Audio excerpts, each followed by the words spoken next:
Right, రీసెంట్గా Telangana government Beerla rate పెంచడం జరిగింది. ఒక్కో బీర్ పైన 30 రూపాయలు పెంచడం జరిగింది. దానికి సంబంధించి ఈరోజు మద్యం ప్రియులకు సంబంధించినటువంటి ఒక మరి అన్నకి ఇట్లా పెంచితే ఎట్లనే మాకు వచ్చేదే 300 రూపాయలు, 200 మందుకు పోతే 100 ఇంటికి తీసుకోపోతే మరి మా ఆమె ఇంటికి అడుగుకుంటుంది, ఈ బల కొడుతుంది. మరి ఏం చేయాలి? ఇట్లా పెంచుకుంటూ పోతే తాకుంటేనేమో ఉండలేము, కష్టపడ్డోళ్ళం కదా, శరీరం నొప్పులు వస్తాయి. పొద్దాక కష్టపడితే తాగదామంటేనేమో ఇట్లుంది, తాగకపోతేనేమో ఇట్లుంది. ఇట్లా పెంచుడు ఎంతవరకు న్యాయమే? ఇది ప్రజావాణిలో ఒకసారి దరఖాస్తు ఇచ్చిరాయి అని చెప్తే వారం రోజులుగా అనేక వైన్స్ల పొండి తిరిగి అనేక అభిప్రాయాలు బీరు తాగుతాడు, మందు తాగుతాడు, ఒకడు బీరు తాగుతాడు, ఒకడు కోటర్ తాగుతాడు. ఇవాళ బీరు 150కి వచ్చేది మొన్న పాతగా సిస్టంలో. ఇప్పుడు 15% అని చెప్పి 173కు రావాలి వాస్తవ లెక్కల ప్రకారము.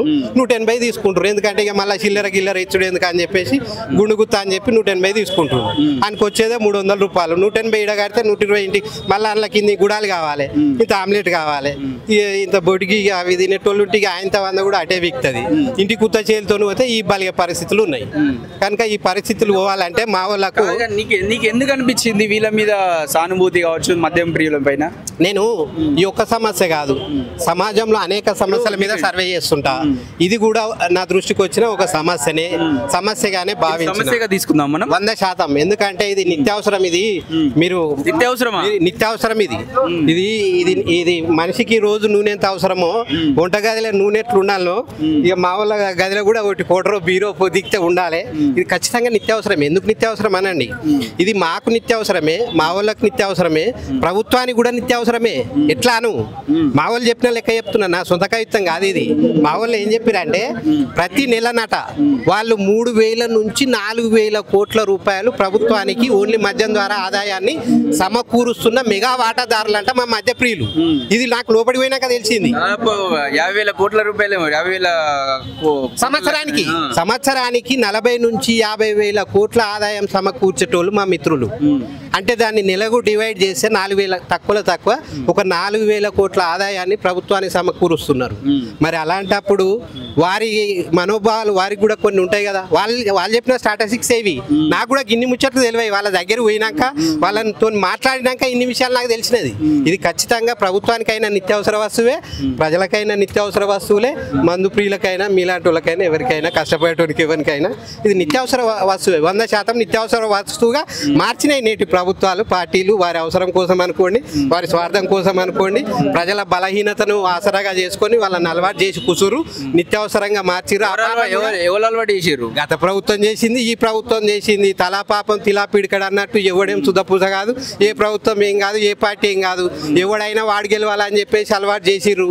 బలహీనతను ఆసరాగా చేసుకురు. ప్రజల బలహీనత ఏంటంటే ఇంత మందు వస్తే మన మాట చెప్పాలి, మరి మానుకోవాలి, మద్యం తాగుతుంది తగ్గించి అడిక్షన్ తగ్గించుకోవాలని చెప్పాలి, కానీ ఇంకా ఎక్కువ తాగమని చెప్పినా ఏ వద్దు తీరా ఇక ప్రభుత్వం మన మాట ఇంటలేదు కదా, ఇక మళ్ళీ ఇష్టం వచ్చినట్టు 15% పెంచుకోరు కదా, పెంచుకొని మనమే తాగుడు బంద్ చేస్తే అయిపోతుంది కదా, మీరే తాగుడు బంద్ చేయరు అని చెప్తే వాళ్ళు ఏమన్నారంటే మూతికాడ పెట్టి తాగకూర అంటే ఎట్లుంటుంది అన్న. ఇప్పుడు వాళ్ళు మద్యాన్ని ప్రొడ్యూస్ చేసేది వాళ్ళు, తయారు చేసేది వాళ్ళు, సప్లై చేసేది వాళ్ళు, బెల్ట్ షాప్లకు పర్మిషన్ ఇచ్చేది వాళ్ళు, ఆటోల కేసులు అందరికి అందేటట్టు ఇంటింటికి అందేటట్టు చేసేది వాళ్ళు, ఎన్నికలు వస్తే ఉచితంగా దాపిచ్చేది వాళ్ళు, అలవాటు చేసి కూర్చున్నది వాళ్ళు. ఇవాళ చక్కగా వచ్చి మానుకో అంటే ఎట్లా మానుకుంటామన్నా? తగ్గిస్తే ఏదో కొంత ఇప్పుడు 300 100 రూపాయలు పోయినా 200 ఇంటికి తీసుకుపోదామని మేము అనుకుంటుంటే మరి అట్లాంటి వాళ్ళు మద్య నిషేధం పెట్టమని చెప్పండి, మేము కూడా మానేస్తాం. దొరకదు కనుక ఇక దొరకలేదు తీరా అని చెప్పేసి 2-3 రోజులు బాధపడతాం. ఇంత కల్లో నీళ్ళు తాగేది మొత్తం పైసలు మిగులుతాయి కదా. నేను అదే అంటున్నా. నేను అందుకే ప్రభుత్వాన్ని కూడా మొత్తం మద్య నిషేధం చేయమంటారు మా వాళ్ళు మొత్తం చెప్పినా మానేరా ఊకెందుకు తీగ మన మాట ఇంటలేదుగా, ప్రభుత్వం ఇంటలేదు, మానేసేరి మీకే 300 మిగులుతాయిరా అంటే అట్లా కాదన్నా. మరి మొత్తం మద్య నిషేధం పెడితే అయిపోతుంది కదన్నా. దొరకనప్పుడు మాకు కూడా నాలుగే గుంజదు కదా, తాగాలన్న ఆలోచన రాదు కదా.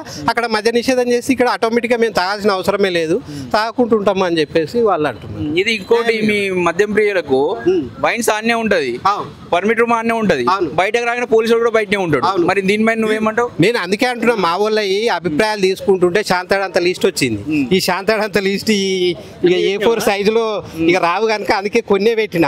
వాళ్ళు ఎట్లుంటుంది అంటే నోటితో ఎక్కిరించి నొసలతో నవ్వి నొసలతో ఎక్కిరించినట్టుగా ప్రభుత్వ విధానం పాలసీ ఎట్లుందంటే మీరు అన్నారు కదా ఇప్పుడు ఇందాక కథ వాళ్ళకి తెలుసు వీళ్ళు తాగుతారు, తాగితే ఏ రూట్లో వస్తారు, రైట్కి ఎక్కువ వస్తారా లెఫ్ట్ కోట్లో వస్తారా, రాంగ్ రూట్లో ఏడొస్తారు అని చెప్పేసి అట్లా ఫైన్ల రూపంలో అట్లా దండుకుంటుంది ప్రభుత్వం. ఇంకా ఆదాయం లెక్క పెట్టలే మా వాళ్ళు, అది క్యాల్కులేషన్ చేస్తే బొచ్చడు అవుతుంది. ఈ ఓన్లీ మద్యం ద్వారా ప్రభుత్వానికి వచ్చేదే 4,000 కోట్లు. ఈ ఫైన్ల ద్వారా తాగే ప్రియులు, మద్యం ప్రియులు, మా వాళ్ళు మద్యం ప్రియులు వాళ్ళ ఫైన్ల ద్వారా మరి వచ్చే రాబడి ఇంకా అది క్యాల్కులేషన్ చేయనట్టు. ఇక అది మా వాళ్ళు మళ్ళీ ఈ ముచ్చట చెప్తే వాళ్ళే చెప్తారు కొత్త లెక్కలు. కనుక ఆ రకంగా చూస్తే కూడా ప్రభుత్వానికి రాబడి అనేకంగా వస్తుంది. కనుక ఇది అంతా అసమాష విషయం కాదు, చిన్న విషయం కాదు, నవ్వుకోవాల్సిన విషయం కాదు. ఇది ఖచ్చితంగా నిత్యావసర వస్తువుగానే భావించాలి. దీన్ని నిత్యావసర వస్తువుగానే భావించాలి ప్రభుత్వమే. కానీ ఒకటి అడుగుతున్నా, ఈ రేట్లు పెంచడం వల్ల ఏమైతుంది అంటే తాగుడు తక్కువ చేస్తారా లేకపోతే ఇంకెక్కువ తాగుతారా, ఏమైతుంది అసలు? ఇక్కడ ఏమైతుందంటే ప్రధానంగా ఇప్పుడు 150కి వచ్చేది బీరు మొన్నటి వారం క్రితం వరకు, ఇవాళ 15% అని చెప్పి 173కు రావాలి బీరు వాళ్ళ లెక్క ప్రకారం. 180 తీసుకుంటారు కొన్నిట్ల చిల్లర లేదని చెప్పేసి. ఇవాళ రోజు కూలి తీసుకుంటే సరాసరి ఒక 2 తగ్గిస్తాడా? పాయింట్కి వస్తున్నా, మీరు చెప్పిన పాయింట్కి వస్తున్నా. మావోడు సుమారుగా సరే తాగేటోళ్ళు అప్పు చేసి తాగుతాడు, ఎట్లా తాగుతాడు, ఆ రిపోర్ట్ కూడా రాసిన, ఆ అభిప్రాయాలు కూడా చెప్పారు మా వాళ్ళు. ఇలా చెప్తా చూడు, సాధక బాధకాల్లో కష్ట సుఖాల్లో మద్యాన్ని తాగుతున్నాము, పైసలు లేకపోయినా కూలి వచ్చినా రాకున్నా చేబాదులు తీసుకొని కొన్నిసార్లు అప్పు చేసి కూడా మా వాళ్ళు మద్యం స్వీకరిస్తున్నారట. మరి ఇట్లా ఒకటి తాగేటోడు సరే 150 రూపాయలు పోయేది, ఇవాళ 180 బీర్కే పెట్టి ఇంత అలా గూడాలో లేకుంటే మళ్ళీ ఆమ్లెటో గిమ్లెటో వేసుకుంటే మళ్ళీ 50 రూపాయలు పోతున్నాయి, 230 పోతున్నాయి. వచ్చే 300 అలా 230 50 రూపాయలు పోతే 50 రూపాయలతో ఇంటికి పోలేరు కదా. ఇంటికి పోతే ఈపులు వాళ్ళకి పరిస్థితులు ఉంటాయి కదా. మరి ఇది వాళ్ళకి ఆర్థిక భారమే కదా. సందేశం ఏం లేదు, తక్షణమే బీరు పెంచిన రేట్లు తగ్గించాలి. రానున్నది ఎండాకాలం దృష్టిలో పెట్టుకొని మా వాళ్ళకు 100 రూపాయలకు బీరు దొరకాలి, కోటర్ అయినా బీర్ అయినా 100 రూపాయలే దొరకాలి. ఎందుకంటే కాయ కష్టం చేసుకునేటోళ్ళు వాళ్ళకు వచ్చేది 300 రూపాయలే. కనుక వాళ్ళ ఆర్థిక స్తోమతను దృష్టిలో పెట్టుకొని పేదవారికి మద్యం నిషేధము వీలైతే, మీకు మద్య నిషేధం మీతో కాదు, గవర్నమెంట్కి ఎఫెక్ట్ ఉంటుంది దీనివల్ల ఖచ్చితంగా ఉంటుంది. ఎందుకు అంటే మా వాళ్ళు ఇప్పుడు వాళ్ళు ఏమనుకుంటారు అంటే ప్రభుత్వం మనం ఎంత ఇచ్చినా వాళ్ళు తాగుతూనే ఉంటారు అని వాళ్ళు అనుకుంటారు. మా వాళ్ళకు తిక్కలు ఎగింది అనుకో, ఒక కరోనా వచ్చినప్పుడు మా వాళ్ళు బంద్ చేసిర్రు, అనుభవం ఉంది. బంద్ చేసినాక ఎట్లా కంట్రోల్ చేసుకోవాలో మైండ్ మా వాళ్ళకి తెలుసు. మా వాళ్ళు ఒక 4 రోజులు తాగడం మానేసిర్రు అనుకో, గలపేట ఖాళీ అవుతుంది. గలపేట ఖాళీ అయితే సంక్షేమ పథకాలు అయిపోతాయి, ప్రభుత్వం తిరుగుబాటు అవుతుంది, ప్రజలు తిరుగుబాటు చేస్తారు. రానున్నాయి స్థానిక సంస్థ ఎన్నికలు, ఎవడు గెలవాలన్నా ఎవడు ఓడాలన్నా మా వాళ్ళ చేతులనే ఉంటాయి నిర్ణయాక శక్తి.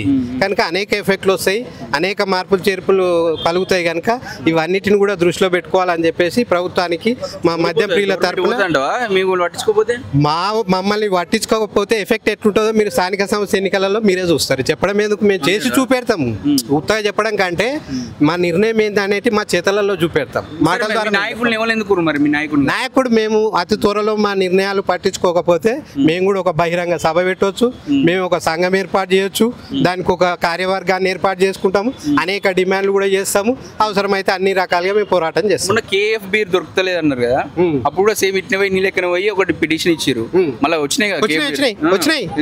మరి ఒక కేఎఫ్ బీర్కే కలెక్టర్ గారు స్పందించారంటే ఇవాళ 15% పెంచి మా మద్యం ప్రియుల ఆర్థిక భారాన్ని కలిగిస్తున్న ఈ ప్రభుత్వము మా వాళ్ళ నడ్డి విరిసే ప్రయత్నం చేస్తుంది. ఈ నిర్ణయాన్ని తక్షణమే వెనుక తీసుకోవాలి, పెంచిన ధరలను తగ్గించాలి, 100 రూపాయలకే చల్లని బీరు దొరకాలి. వాటర్ కానీ బీర్ కానీ 100 రూపాయలకే మా వాళ్ళు బీర్ ఒకటే పెంచండు. సరే రేపు పెంచి ఇక దీన్ని చూసి దాన్ని పెంచుతారు మెల్లగా. ఇవాళ బీర్ అంటారు, రేపు కోటర్ అంటారు. ఎందుకంటే రెండిట్లలో ఒకసారి పెంచితే మళ్ళీ తిరుగుబాటు వస్తుందని వీళ్ళకి తెలుసు. ఎందుకంటే చదువుకున్న వాళ్ళు ఉంటారు కదా ప్రభుత్వం చేతుల, వాళ్ళు చెప్తారు వద్దు సార్ ఇక రెండింటి మీద పెంచొద్దు, మనలో కూర్చాలి.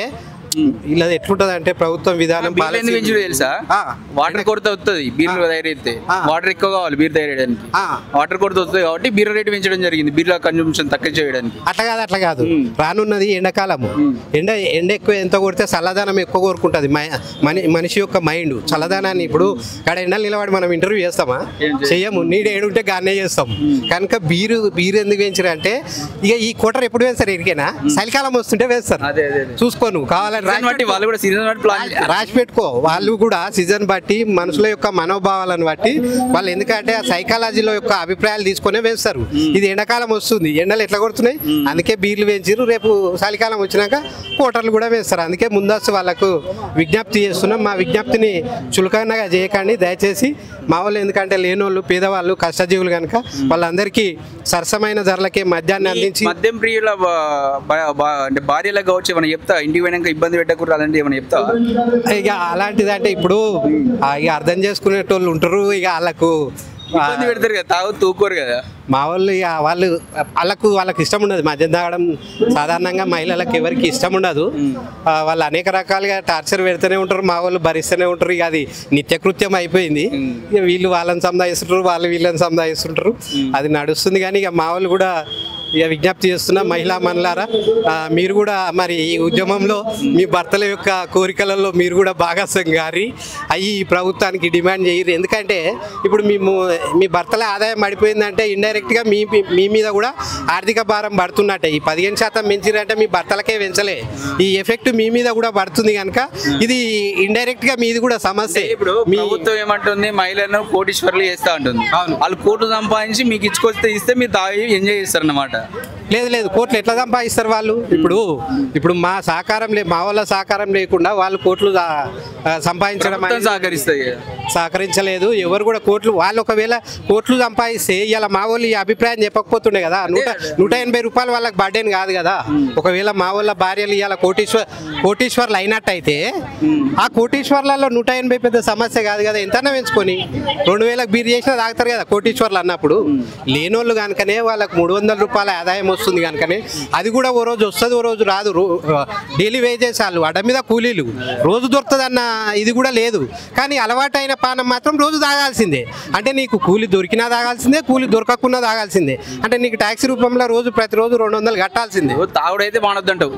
తాగుడు మానొద్దు అంటే అలవాటు చేసింది వీళ్ళు, ప్రభుత్వాలు అలవాటు చేసినాయి, అలవాటు చేసినాయి, వాళ్ళు అలవాటు చేసి. ఎన్నికలు రాగానే వాళ్ళ లబ్ధి కోసం, వాళ్ళ గెలుపు కోసం మనసుల యొక్క బలహీనతలు. సోయి లేదా మీకు? 100% సోయి ఉంది. సోయి ఉన్నది. సోయి ఉన్న తర్వాత ఇంటికి వచ్చి ఇది తాగాలే కాక మామ, చిచ్చ, తమ్మి, చిన్నోడైతే తమ్మి, పెద్దోడైతే అన్న అని చెప్పి ఒట్టు పెట్టుకొని అమ్మతోళ్ళు అయ్యతోళ్ళు పెట్టుకొని నువ్వు బీరు తాగుకుంటే నాకు ఓటేసేటట్లేవు, నువ్వు బీరు తాగితేనే నువ్వు నాకు ఓటేస్తావని నేను నమ్ముతా, అప్పటిదాకా నేను నమ్మా అని ఒట్లు వేయించుకుంటే బలవంతంగా చిన్న కలిసిన. యాక్చువల్గా ప్రజావాణిలో ఎక్సైజ్ శాఖకు అసలు స్థానమే లేదు. నెలకు 4000 కోట్లు ఆదాయం సమకూర్చే ఎక్సైజ్ శాఖకు ఆడ స్థానమే లేదు ప్రజావాణిలో. ఆఖరికి అడిగి అంత తిరిగితే ఆర్థిక శాఖ, రెవెన్యూ శాఖ దగ్గరకు పోయి అయ్యా మరి ఇది ఎక్సైజ్ శాఖకు సంబంధించిన దరఖాస్తు ఎక్కడ ఇవ్వాలంటే సరే మాకు ఇచ్చిపోండి మేము ఫార్వర్డ్ చేస్తాము అని చెప్పేసి ఆ రెవెన్యూ శాఖలు చెప్తే ఆ రెవెన్యూ శాఖలోకి ఇచ్చిన అక్నాలెడ్జ్మెంట్ కూడా ఇచ్చిర్రు. మెసేజ్ వస్తుందని చెప్పారు, నా మొబైల్ ఫోన్కు మెసేజ్ వస్తుందని చెప్పారు. రెవెన్యూ శాఖకి ఇచ్చేసి వచ్చినాం. ఇది చూస్తూ ఉంటే అంటే సమాజం ఎక్కడికి తయారైందంటే మద్యం లేకుంటే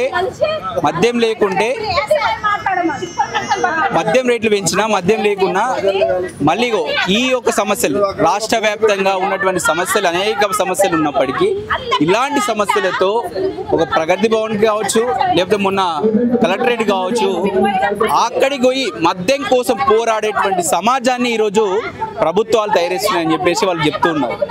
ఆలోచించాలి సమాజం. ఇలాంటి వాటికి కూడా ప్రభుత్వం సహకరించాలా లేకపోతే ప్రభుత్వం వాళ్ళ కోసం పనిచేయాలా, రేట్లు పెంచి మరి ఎలాంటి డిసిషన్ తీసుకోవాలో చూడాల్సి ఉంది. దీనిపైన ప్రభుత్వం ఎట్లా రియాక్ట్ అవుతుంది దాని విషయంలో తెలియాల్సి ఉంది. కెమెరామెన్ వెంకటేష్తో అక్షిత్, హైదరాబాద్.